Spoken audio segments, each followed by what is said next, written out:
હજી કેમ છો બધા મજામાં ને? હવે એક રિક્વેસ્ટ છે મારી હરેક લેડીઝોને અને એક છોકરીઓને કે કહેવાનું એ છે કે લવ મેરેજ નહીં કરવાના ક્યારે બી. આ સલાહ આપું છું તમને, થોડી કડવી લાગશે. શું કામ કે મારે ત્યાં એક બેન આવતા હતા, એને મને વાત કરી ને ત્યારથી મને મગજમાં એક આવી ગયું કે જિંદગીમાં ખરેખર છોકરીઓને કહેવાની જરૂર જ છે કે તમારું માનું લોહી તમે બારીને તમે લવ મેરેજ કરો છો, બરાબર? એ સારું છે.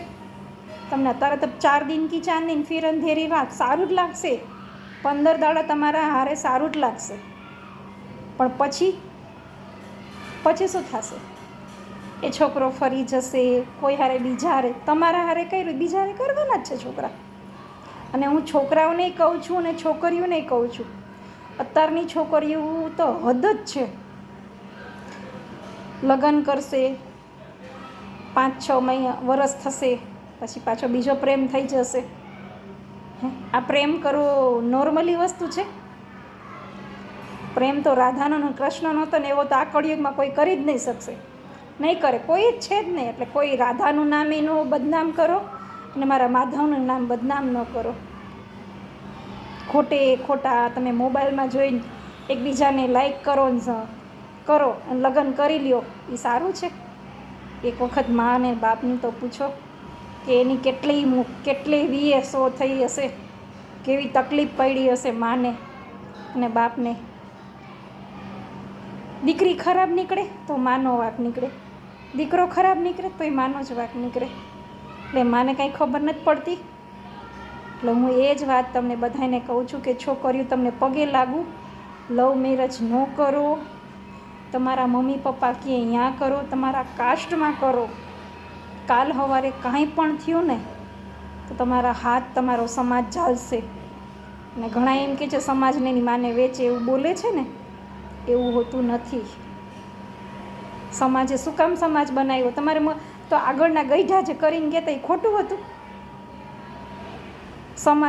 સમાજ નાતે મરું ને નાતે તળું, અમારા કાઠિયાવાડીમાં એવું બોલે છે. અને કદાચ ગમે ના રે કરો, પાત્ર સારું હોવું જોઈએ. પાત્ર સારું હોય, તમારા હારે વ્યવસ્થિત હોય, એના હારે કરો. પણ હા, એક જ વખત કરો ને, 5 વર્ષ થાય વળી પાછા બીજાને પકડવું, 5 વર્ષ પછી છોકરી બીજાને પકડે, છોકરો બીજાને પકડે, પછી કે ભગવાનની લાઠી ન લાગે તો શું લાગે તમને? ઉપરવાળો એ જોવે જ છે, નથી જોતો એમ નહીં. અત્યારે 52 વર્ષની બાયું એ વયું જાય છે.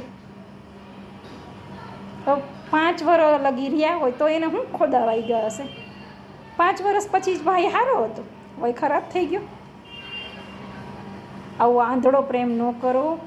રિક્વેસ્ટ છે, કેમ કે આ બધા શબ્દ મને આજ ચૂઈબા છે, ટચ થઈ ગયા છે મારી દિલની અંદર, એટલે મારા આ વિડીયો બનાવવો પડ્યો. તમને હાથ જોડીને દીકરીઓને કહું છું, દીકરીઓ મા બાપની હાઈ ના લ્યો તમે. મા બાપની હાઈ લેવી ને એ મોટામાં મોટું પાપ છે. પછી પિતૃ થઈને આવે પાણીયું પીવા, બસ તમને સારું રહે નહીં કંઈ. ગમે એટલા આગળ જાઓ ને ધોળો પછી ગમે એટલું ધોળો, પણ મા બાપની આ હાઈ લાગે ને એ દીકરી કોઈ દી સુખી ન હોય ને કોઈ દી બાપે છોકરો બી સુખી ન હોય. તમારા પાછળ આખા સમાજને તાર્યો હોય, બેનો ભાઈઓને બધાને કરી નાખ્યું હોય. મમ્મી પપ્પા કે અહીંયા કરો ને છોકરીઓ, તમારું ખરાબ તો નહીં જ કરે, કોઈ દિવસ કરે? માં કોઈ દી કોઈનું ખરાબ કરે? એને ખબર હોય તો જ કહેતા હોય ને.